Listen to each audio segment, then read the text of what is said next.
Welcome to DaAi Headlines. I'm Wendy Chen. Thank you for joining us. Coming up in today's top stories, in the Philippines, city volunteers are implementing a relief work program to help fire victims in Quezon City. In Taiwan, we find how Jiang In-mei, a teacher from Jinsan High School, is doing her part to fight against nuclear energy. And in our feature report on the truth behind fashion, our DaAi TV reporter investigates if there are harmful chemicals in cheap clothing. First up, in the Philippines, on the first day of March, a fire in Barangay Bagong Buhay of Quezon City destroyed some 40 houses and left 58 families without roofs over their heads. Upon learning of their plight, city volunteers arrived immediately to carry out a disaster survey and returned the next day to set up a relief work program to help these residents clean up their homes. Here in the Philippines, after a blaze in Barangay Bagong Buhay of Quezon City destroyed 40 houses and left 58 families homeless, city volunteers are carrying out a disaster survey to understand the needs of these affected households. At around 3 a.m., my husband and I went to the market and my daughter was asleep. When we came back, our house was gone already, and so was my baby girl. Upon learning of the needs of these fire victims, city volunteers arrived the next day to set up a relief work program to first help clean up the victims' homes. If we help each other, we will be able to get back on our feet quicker, am I right? No longer buried in grief over the disaster, residents all pick up cleaning tools and work in a united effort to clear away the debris.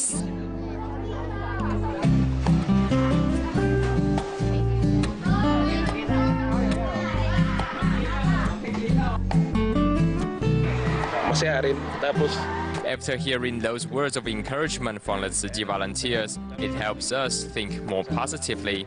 I'm grateful for the help given. To me, the relief work program is a great help for my family. The money we get from the program is a great help. At least I will have money to buy rice for the next few days. As the cleaning work comes to an end, 103 relief work participants receive their pay for the day. City volunteer Cai Sen-hang also reminds them to look to the future with hope. After we clean up our homes, let us not think of the past. With hope in our hearts, we will slowly overcome what has happened. Knowing that City will be there on the path to recovery, residents all donate their spare coins as a token of appreciation and hope to pay the love forward to those in greater need. Moving to Indonesia, after the January flooding in Jakarta, city volunteers arrived with aid and support for the flood victims. When the flood waters finally subsided this month, volunteers returned once again to the low-lying community of Telikgon to check up on the residents. Finding that many of the residents were still living in poverty following the floods, volunteers donated over 4,800 boxes of vegetarian instant noodles.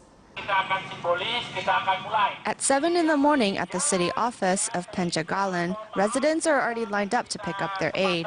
Seeing many locals like Iha living in poverty since the flood, volunteers decided once again to do what they could to help out. If someone needs a massage, I will go. If not, then all I can do is wait at home. Sometimes I don't eat for 2 days. Due to its geographic location, this village was one of the worst hit during the floods of January. On site from day one were Tzu Chi volunteers with hot meals and supplies. After the flood receded in March, volunteers paid a return visit, only to find many still living in desperate conditions. Therefore, to the deep appreciation of locals, volunteers decided to hand out over 4,000 boxes of vegetarian instant noodles. I will clean up the market very nicely. They were all able to see and feel for themselves the efforts that City put into holding this event. It moved all of them. Helping out at the distribution are not just adults, but also young volunteers as well. I can share to other people. I hope that what we have done here today for the village can inspire residents to do their part to give back to society. The The joys of giving and hearing a grateful thank you have brought many a smiles to the faces of volunteers here today. In the aftermath of Hurricane Sandy, U.S. city volunteers continued their efforts in helping those living on the fringes of society. On March 9th, the New York City chapter and the Shorefront Y of Brighton Beach held a joint distribution to hand out cash cards to 220 households who were mostly illegal immigrants that were not qualified for government subsidies. To continue helping those affected by Hurricane Sandy, the New York City chapter and the Shorefront YMWHA of Brighton Beach joined hands for the second time to distribute cash cards to those that have not received any help to date. We have a team of workers who are going out, canvassing the neighborhoods, knocking on doors, finding families in need and connecting with them to see how we can help and what we can offer them. At the distribution site, one can see people from different ethnic backgrounds waiting in line to receive help. Knowing that many of the recipients are not fluent in English, Tzu Chi volunteers thoughtfully invited community volunteers that are fluent in Spanish, Cantonese, Urdu, and Russian. We try to group the Spanish-speaking languages together in the morning so that in the afternoon we're going to need Chinese, Urdu, and Russian translators instead. Because we're asking the community-based organizations to find the translators for us. So this way it's easier for them to find the people and it's easier for us to realize who we're working with. This couple from Hong Kong lost almost everything in the disaster. However, FEMA only provided them with relocation subsidies. FEMA only provided us with relocation subsidies, so we were covered for that. But they did not cover the damaged items inside the house. I'm always frightened when the weather is not that great. I'm very thankful to Tzu Chi for helping us. This is Tomasa, who came from Mexico with her family of 8. The $600 provided by Tzu Chi is the first help she received in 4 months since the disaster. I'm so happy and thankful. I finally have money to buy clothes and toys for my grandchildren. Thank you so much. God bless you. I hope you can continue helping those in greater need. This is Bella, who comes from Georgia and says that she is a bit luckier than others because her apartment is covered by insurance, but all her belongings were swept away by the floodwaters. The water from ocean, second building from the ocean, she lives here, and first floor, so water was all in her kitchen, in her bedroom, everything. And she's very happy and she wants to thank you for always help. You guys are great. You guys are great. 是因为我也是志工。 Upon seeing a video clip of the good deeds Tzu Chi volunteers have been doing to help those affected by Hurricane Sandy, Ms. Chan from China kindly returns her consolation cash to Tzu Chi. 哦不，有人比我更需要。 This time, the distribution helped a total of 220 households and was joined by many local volunteers who took on the task of translators. Thanks to these community volunteers, Tzu Chi's seeds of love have now started flourishing in local communities here.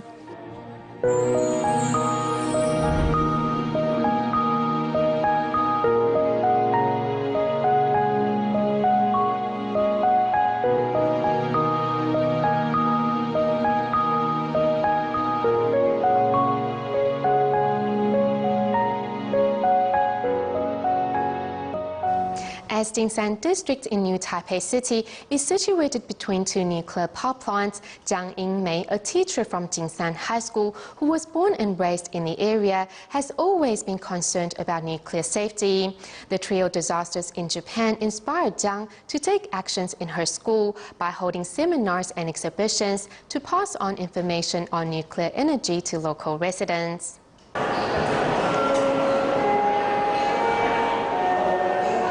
Here at the Jingsan High School in New Taipei City, Library Director Jiang Yingmei creates another environment for the students to learn from.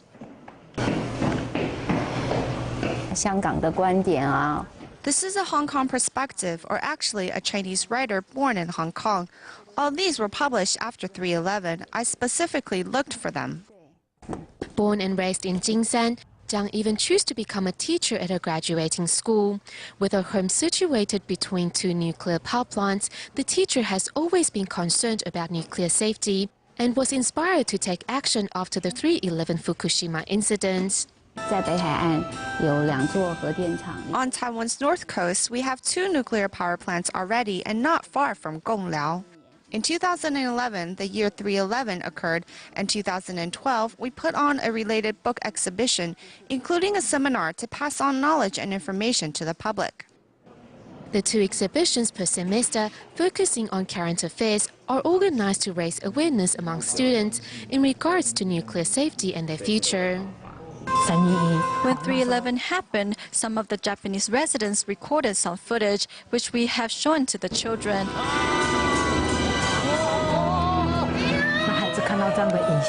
And it has influenced some of them. We already knew that nuclear energy was dangerous, but after reading this book, we then realized it wasn't just nuclear power, but also the government's way of carrying out things. When a nuclear disaster happens, the impact will cover a wide area for a long period of time. Of course, we don't want such accidents to happen here at home, nor anywhere on the planet. I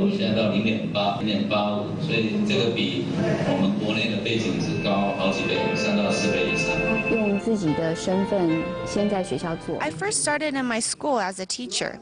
Beginning last summer break, we discussed with a few friends on how to promote this outside of school.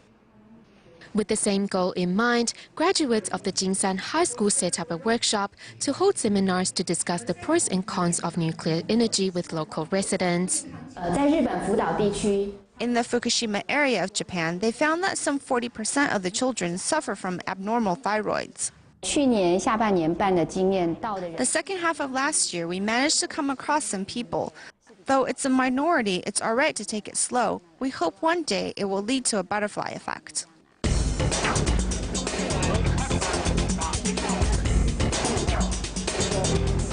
Still working to make their voices heard, nevertheless, Jiang's hard work already has a profound impact on her family.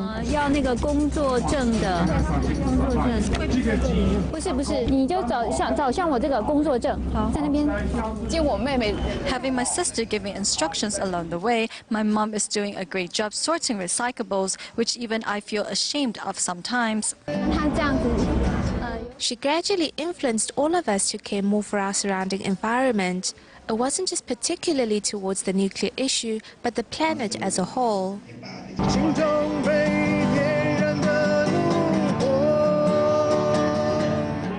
Today, the 3 sisters can be seen at every event that promotes environmentalism, as they quietly do their parts to safeguard the planet. We will move forward in a gentle way. It's like what they say, sometimes the shortest route between 2 locations is not a straight line. Back to Indonesia, the capital of Jakarta produces some 6,500 tons of garbage a day. As recycling is still a new concept for many, garbage is suddenly separated and often carelessly thrown on the streets. Over the past few years, Zhengkar and city volunteers have been working to educate the residents on the importance of recycling. A city of skyscrapers. This is the gleaming city center of Indonesia's capital, Jakarta. However, driving out of the city center, one finds how most of the city's residents actually live, with residents often carelessly discarding garbage into the city's streets or its drainage channels. Following heavy rains, this garbage blocked up the city's sewer system, leading to serious flooding. As a result of the disaster, recycling is starting to be taken seriously here. Among the pioneers of the recycling movement are this group of city volunteers in Cengkareng, who have been recycling for years. The most important thing is to have the right frame of mind, be using open mind to accept and learn from whatever comes our way, and thus make no distinction between this being clean or that being dirty. Although our hands do get dirty during the work, but our hearts are clean and therefore happy. 77-year-old Chen Yuying is not afraid of getting her hands dirty as she works to ensure her grandchildren can grow up in a clean environment.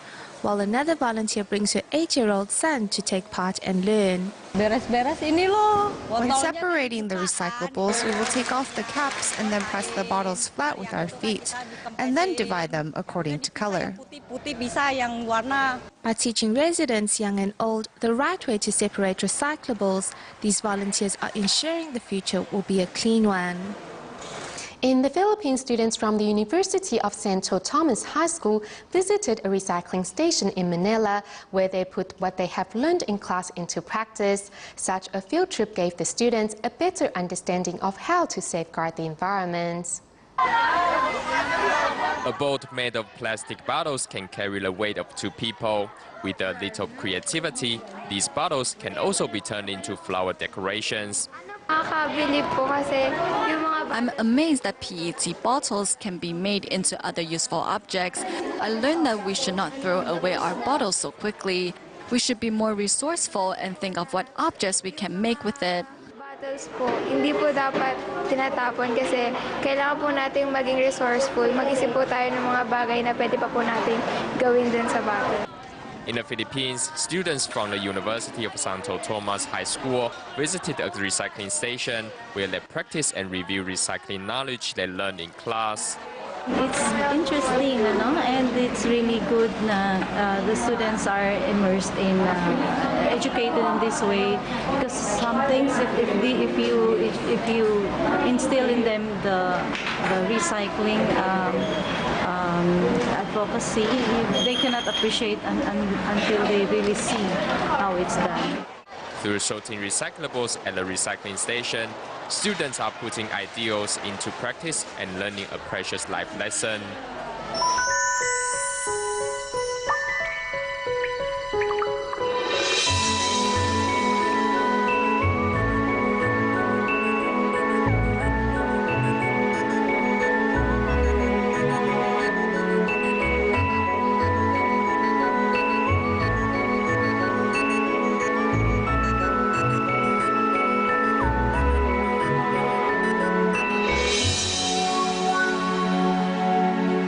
Regardless of whether the clothes we purchase are branded or not, it is difficult to judge whether they contain harmful chemicals or not. Today, over 70% of Taiwan's garments are imported from Asian countries with low production cost. And as for the quality of this imported clothing, no one really knows the answers. Our DaAi TV reporter purchased garments manufactured in China and Korea from a wholesale market in Taipei and conducted tests on the clothing, where each came back positive for non-nonylphenol and plasticizers. Let's take a look.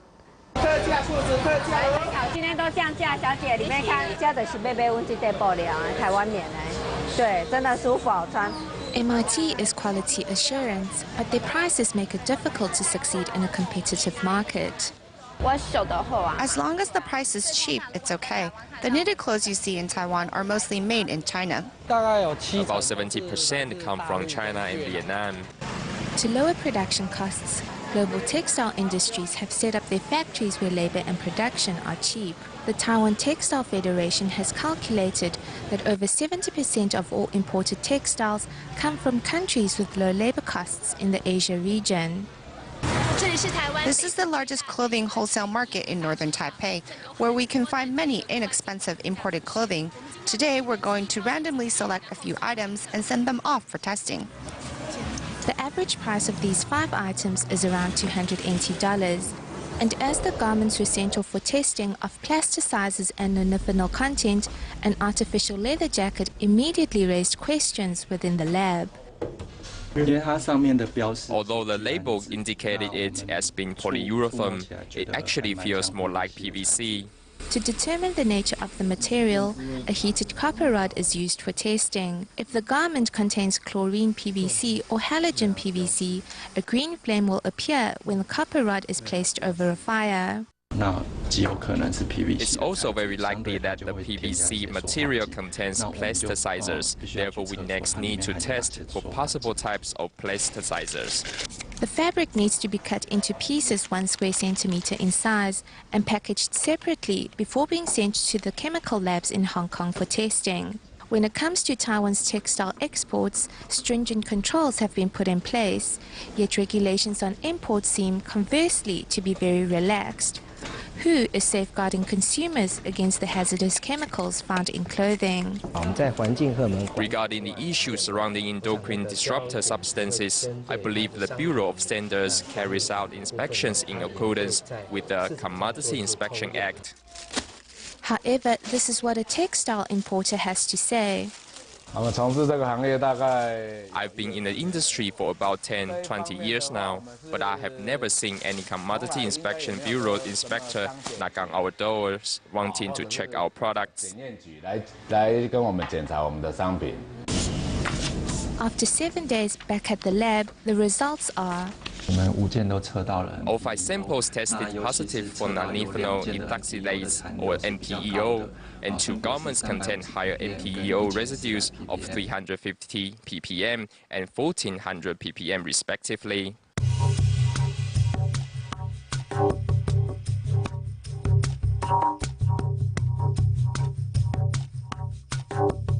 And the garments which had plastic printing and dyeing tested positive for plasticizers.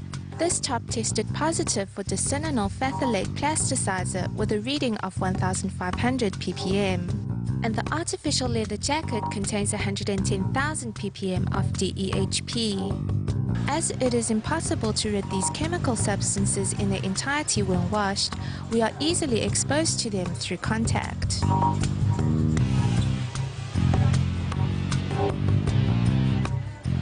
Whether or not garments contain hazardous chemical substance residue, the risk lies in the fact that during the manufacturing and cleaning process, these pollutants have already found their way into our ecosystem, which is the biggest concern of all. We'll have more on the truth behind fashion for you in our report tomorrow. Back to today, it is rare nowadays to find someone who doesn't own a smartphone or a tablet computer. With it comes an ever-spreading problem of stiff necks and back pains for those who excessively stare down at their phones all day. Many will deal with the pain by rolling their heads in a circle. However, experts inform that doing this might be more harmful than helpful. Here's more. Whether seated or walking, those with a smartphone are constantly staring at their phone.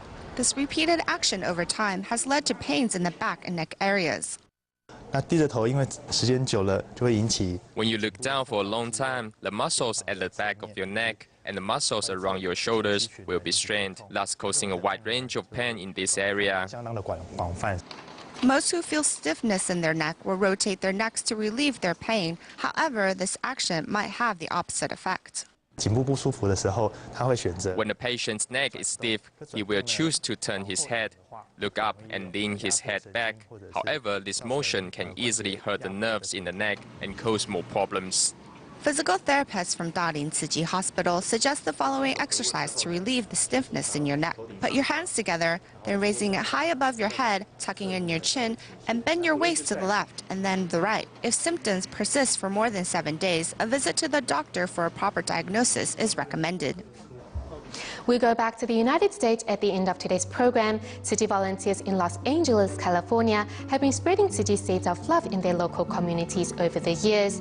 The mayor of Arcadia, Mr. Bob Hubig, invited the volunteers to join the mayor's breakfast event in recognition of Tzu Chi. We'll leave you with these images. Thank you for tuning in. Goodbye.